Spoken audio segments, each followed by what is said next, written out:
Hi kids! Welcome sa ating worship service! Ang Diyos ay sadyang mabuti araw-araw. Ngayon, handa ka na ba? Ang anak ng Diyos ay laging handa. Kids, get ready na purihin at awitan ng Diyos. Ihanda ang iyong katawan dahil tayo ay sasabay sa pagtalon at pagsayaw. Ihanda rin ang pandinig upang makinig sa salita ng Diyos mula sa isang kwento sa Biblia. Excited ka na ba? Hi kids! Magandang araw sa inyong lahat. I am Teacher Marichu and nice to see you again. Welcome sa mga nagkukyutan, naggagandahan at nagpopogi ang anak ng Diyos. Kamusta naman kayong lahat? Alam ko na sa mga oras na ito ay nasa maayos kayong kalagayan sapagkat ang Diyos na si Jesus ang siyang nag-iingat sa ating lahat. At alam ko rin na sa oras na ito ay sobra kayong excited na sumayaw at kumanta. So kids, ano pang hinihintay nyo? Tara na't samahan nyo akong umawit at sumayaw ng papuri para sa Panginoong Jesus.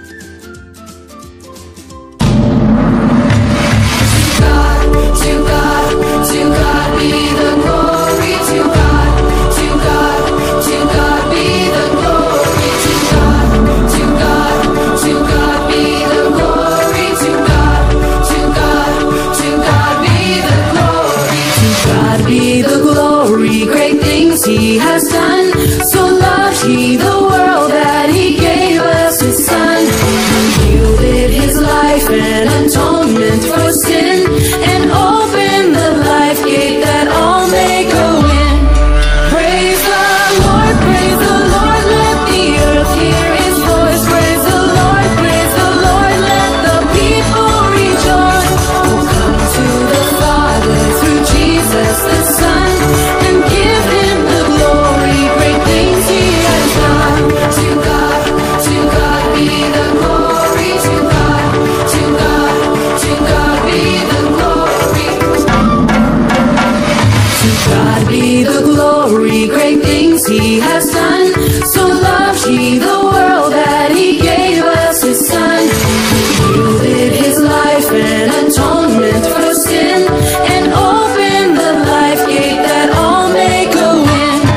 Praise the Lord, let the earth hear His voice. Praise the Lord, let the people rejoice. Praise the Lord, let the earth hear His voice. Praise the Lord, let the people rejoice. Oh, come to the Father through Jesus the Son, and give Him the glory, great things He has done. And give Him the glory, great things He has done. And give Him the glory, great things He has done. To God be the glory. To God be the glory. To God be the glory. To God be the glory.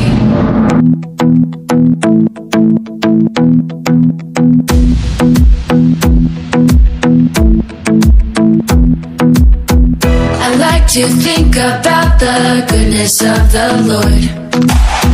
He gives me everything I need and so much more. So I just want to lift my hands and say that I love Him. I just want to lift my heart in praise. And I want to be thankful.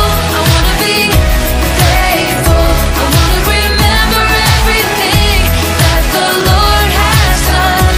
I want to be thankful. I want to be grateful. I want to be.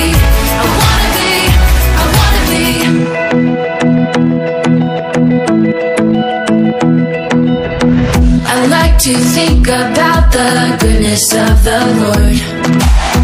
He gives me everything I need and so much more. So I just want to lift my hands and say that I love Him. I just want to lift my heart in praise.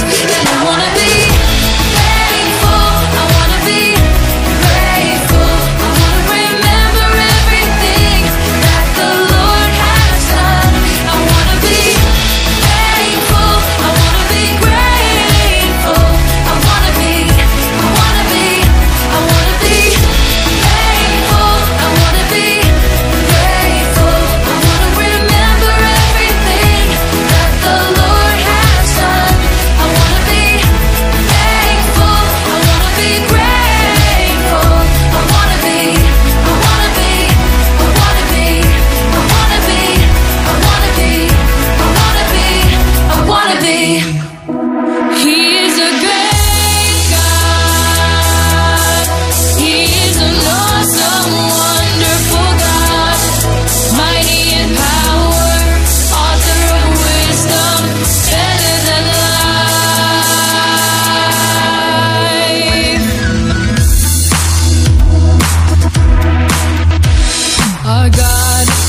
sits on the throne.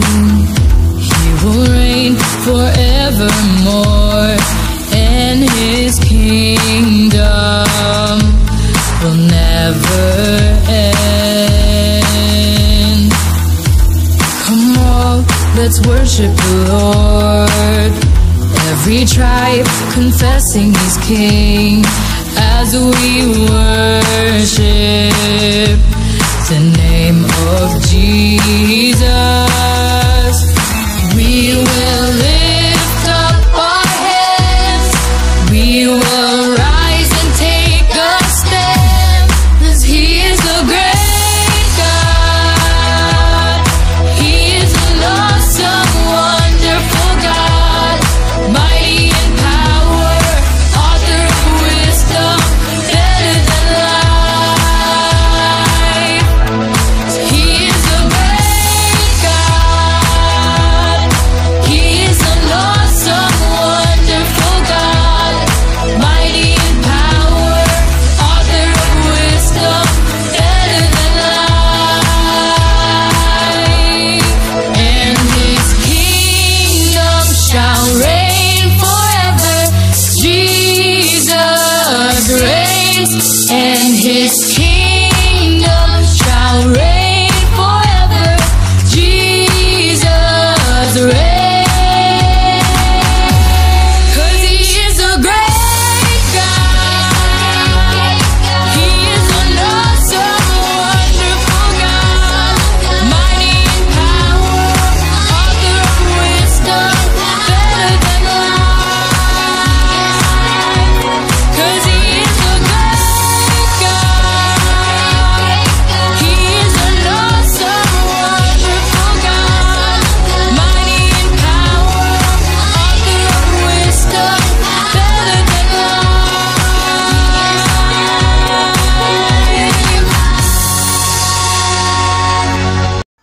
Muli, welcome sa ating Kids Online Worship Service! Kids, mayroon akong mga katanungan na dapat ay sagutin ninyo ng may katapatan. Okay? Kids, naranasan nyo na bang manalangin? Wow! At naranasan nyo na bang umiiyak habang nananalangin? At may mga panalangin na ba kayo na hanggang ngayon ay hindi pa dumarating at hindi nyo pa natatanggap? Ngunit ako ba ay tulad ninyo na umaasa rin na mangyari at matanggap ang mga dalangin? Wow! Sigurado ako na marami kayong mga panalangin kahit mga bata pa lang kayo. Tama? Ngayon, kids, ay mayroon akong ikwento sa inyo. Kwento ng isang babae na kung saan ay nanalangin kay God habang umiiyak dahil sa sobrang kalungkutan. At mayroon siyang hiningi sa Diyos na imposibleng mangyari. Ngunit ito ay nangyari. Nais niyo bang marinig at malaman kung ano ang panalangin ng babae? Dininig ng Diyos ang panalangin ni Ana. Ito ay matatagpuan sa 1 Samuel chapter 1, verse 1 hanggang 28. May isang lalaki noon na nagngangalang Elkanah. Siya ay mayroong 2 asawa, sina Ana at Penina. Si Ana ay wala siyang anak, ngunit si Penina ay mayroon siyang mga anak. Isang araw, sila ay naghandog at sumamba kay Yahweh. Sa tuwing naghahandog si Elkanah ay binibigyan niya ng tig-isang bahagi si Penina at ang mga anak nito. Ngunit, mas natatanging bahagi ang ibinibigay niya kay Ana sapagkat mahal na mahal niya ito kahit na wala pa silang anak ni Ana. At dahil sa matinding pagsiselos ni Penina kay Ana, lagi niya itong inaasar at kinukutya. Sabi niya, "Hoy Ana, hindi ka na magkakaanak pa kailanman dahil isinumpa ka ng Diyos." Kaya si Ana ay labis na nalungkot sa kanyang narinig, kaya't siya ay pumunta sa tabernakulo upang siya ay manalangin. Siya ay umiyak na lumapit sa Diyos, dala ang mabigat na nararamdaman ito.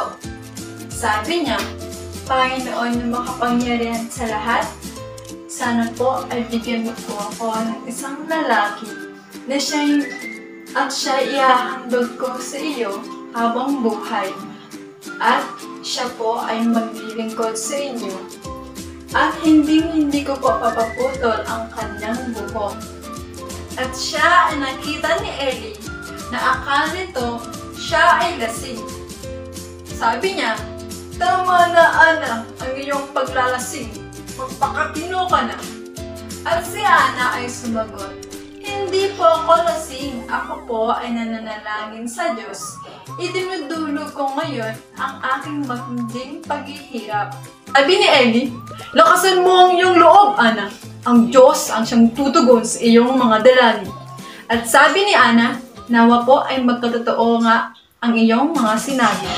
Umalis si Ana nang wala ng mabigat na nararamdaman. Siya ay umaasang magkatotoo ang kanyang mga dalangin sapagkat siya ay nananalangin sa Diyos ng buong puso at ng buong pagtitiwala. Kids, ano sa tingin ninyo ang mangyayari? Matutupad kaya ang kanyang mga dalangin? Ating alamin. At dahil nga sa kahabagan at kabutihan ng Diyos, ay dininig niya nga ang panalangin ni Ana. At si Ana ay labis na natuwa sapagkat siya ay nabuntis at hindi nagtagal, siya ay nagsilang ng isang sanggol na lalaki na ang pangalan ay Samuel. Sapagkat ang sabi niya, "Hiningi ko siya kay Yahweh." At Samuel ay lumaki ng may takot sa Diyos at siya ay tapat nga na naglingkod sa Diyos. Kids, kayo ba ay namangha? Wow, amen! Tunay nga na ang Diyos ay pinapakinggan ang ating mga dalangin sapagkat siya ay tapat sa taong sa Kanya lamang nagtitiwala at naniniwala. Tulad ni Ana, hindi siya nahihiyang manalangin sa harapan ng Diyos. Gayahin natin si Ana, lagi tayong manalangin ng buong puso at ng buong pagtitiwala sa Diyos. Kids, laging tandaan na ang Diyos ay laging mabuti at tapat sa ating lahat. At pinapakinggan din niya ang ating mga kahilingan o dalangin. At panghuli, sa Diyos ay walang imposible dahil kaya niyang gawin ang lahat ng mga bagay. Kids, palaging manalangin ng buong puso. Okay? Amen. Ngayon ay iniimbitahan ko kayong manalangin. Tayong lahat ay yumuko. Diyos, makapangyarihan sa lahat, salamat po sa buhay na ipinagkaloob mo sa amin. Panginoon, buong puso po kaming lumalapit sa inyo, na pagpalain kami at laging pakaingatan. Turuan mo po kaming manalangin ng may pagtitiwala sa iyo. Ngayon po, ay naniniwala po kami na pinapakinggan mo ang lahat ng aming kahilingan kung paano ka tumugon sa panalangin ni Ana. Tunay po na wala pong imposible sa inyo, Panginoon. Sa iyo po, Panginoon, ang lahat ng papuri at pagsamba sa nag-iisang pangalan mo, Jesus. At ang lahat ay magsasabi ng Amen!